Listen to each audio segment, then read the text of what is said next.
주님께서 여러분과 함께 루카가 전한 거룩한 복음입니다.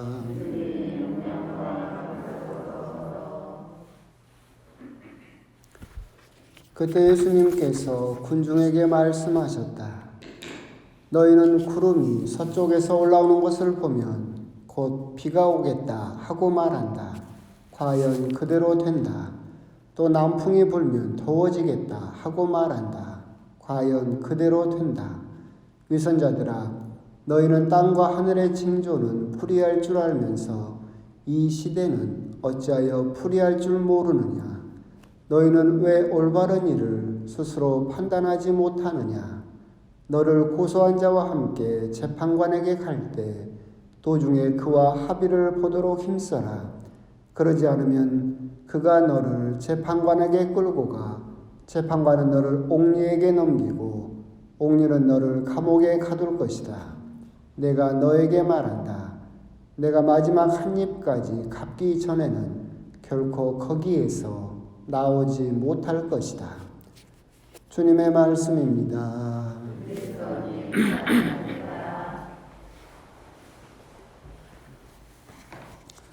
참 예수님, 날이 급격히 추워지고 있고 괜찮으십니까? 성당이 조금 따뜻해도 괜찮지 않을까요?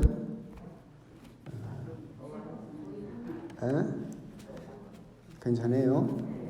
또 전기세 아끼자고?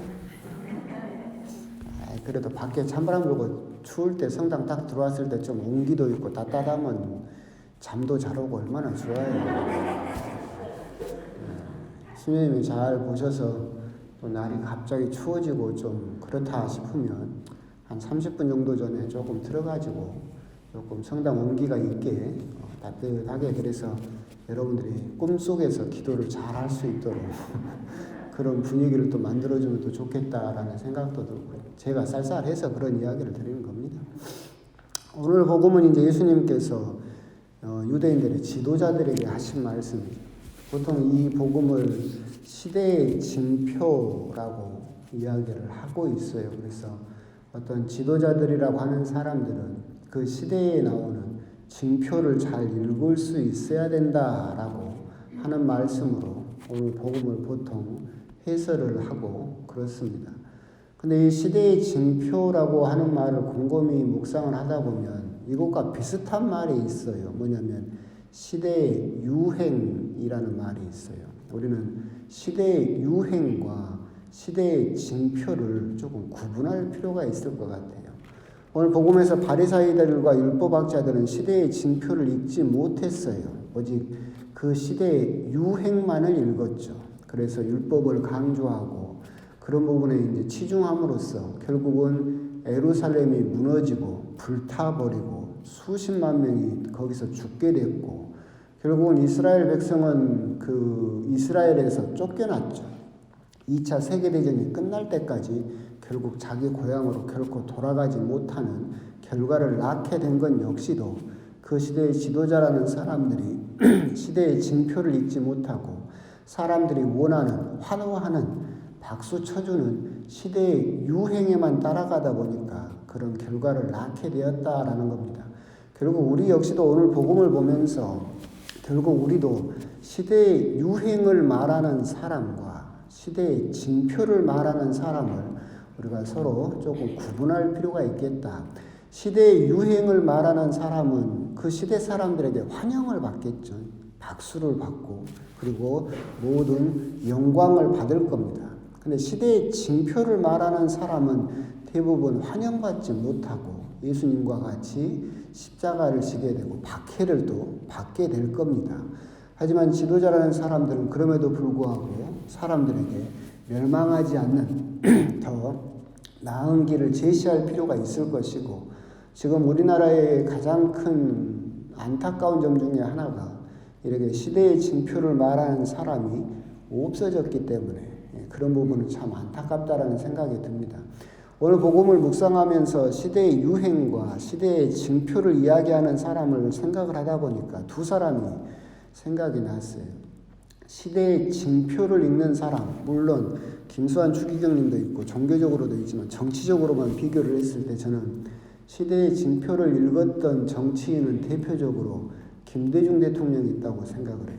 그분이 아주 젊었을 때부터 이야기했던 통일론이라든가 서민 경제론이라든가 이런 것들, 또 그분이 대통령이 돼서 우리나라에 빚이 있었음에도 불구하고 인터넷을 시급하게 보급하고, 그리고 또 연예계라든가 문화계에 지원은 하되 간섭은 하지 않겠다라는 모든 것들을 하는 걸 보면 이분이 참 우리나라 민족이 가야 될 그런 징표를 명확하게 알고 제시하지 않았을까. 그렇기 때문에 시대의 징표를 이야기한 그분의 삶을 보면 감옥에 가고 고문당하고 험난한 길을 걸을 수밖에 없었지 않았을까, 그런 생각이 들고, 시대의 유행을 읽은 대통령도 있죠.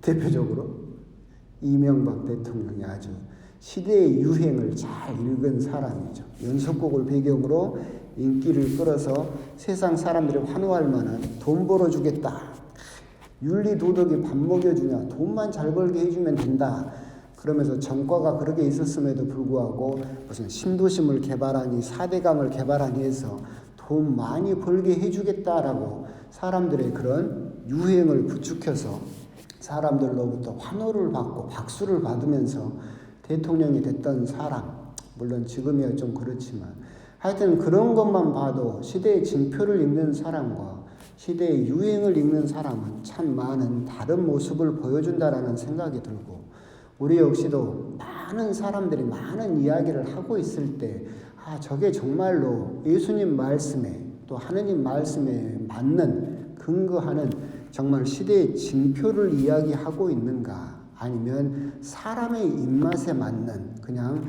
한번 스쳐 지나가는 시대의 유행을 이야기하고 있는가, 그런 부분 우리가 구분할 필요가 있을 것 같아요. 여러분들이 보시기에 유행을 놓치면 어떻게 됩니까? 여러분들이 유행에 뒤처졌어. 유행을 못 따라가. 그럼 어떻게 돼요? 안 죽어요. 죽지는 않죠. 촌스럽다는 소리는 들어도 죽지는 않아요. 근데 시대의 징표를 따라가지 못하면 어떻게 돼요?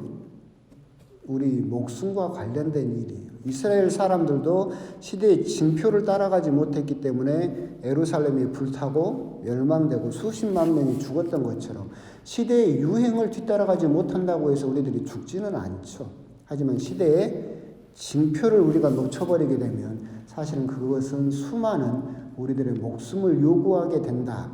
여러분들이 생각하기에 지금 시대의 징표는 어떤 걸 것 같아요?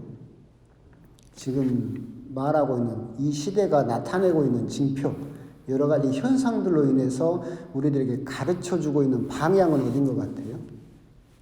환경이죠.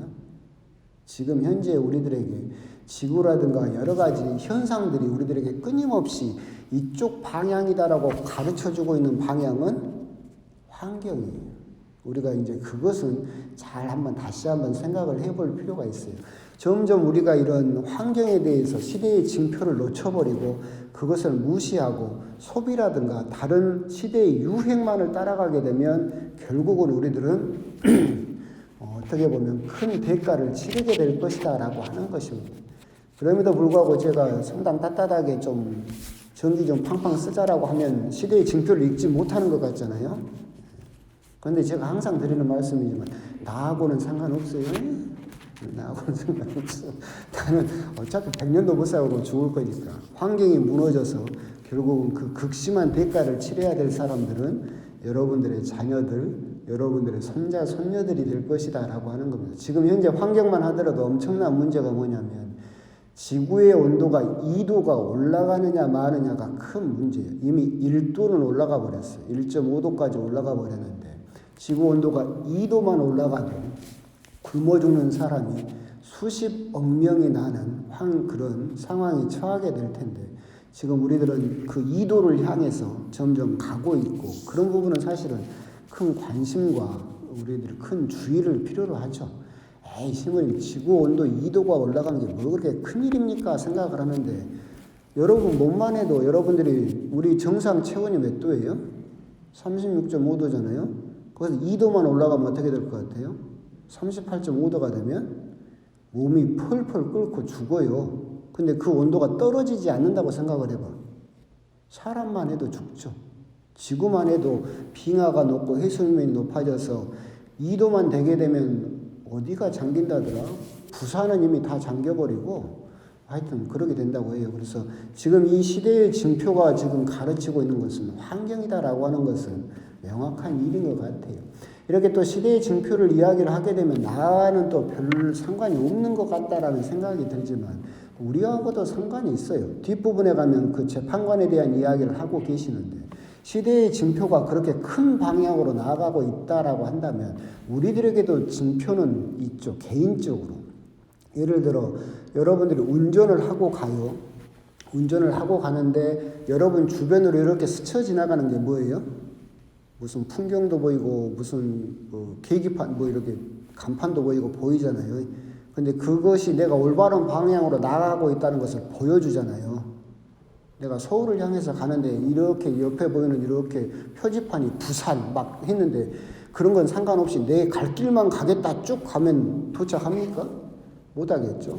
내 주변으로 이렇게 흘러가는 것이 결국은 징표예요. 그러잖아요. 운전을 할 때도. 그러니까 우리들에게도 징표들은 수시로 일어나죠. 무슨 말이냐면 여러분들이 내가 가고 있는 방향이 맞는지 이것을 알아보는 방법이 뭐예요? 내 옆으로 스쳐 지나가는 징표를 볼 수 있어야 돼요. 이것을 깨어있다라고 또 표현을 하는 거잖아요. 내 옆으로 스쳐 지나가는 여러 징표들, 그러니까 내 가는 방향이 맞는지에 대한 징표들이 드러나죠. 예를 들어서 내가 어떤 죄를 지었어요. 그럼 징표들이 나타나죠. 양심이 꺼려지고 뭔가 꺼림직하고 잠자리도 언제 좀 불안하고 밥맛도 없고 주변 사람들이 나를 향해서 뭔가 수군수군 되는 것 같고 사람들이 나를 향해서 손가락질을 하는 것 같고 내가 죄를 짓게 되면 수많은 징표들이 나를 스쳐 지나가죠. 그런데 그 징표들을 무시하는 거예요.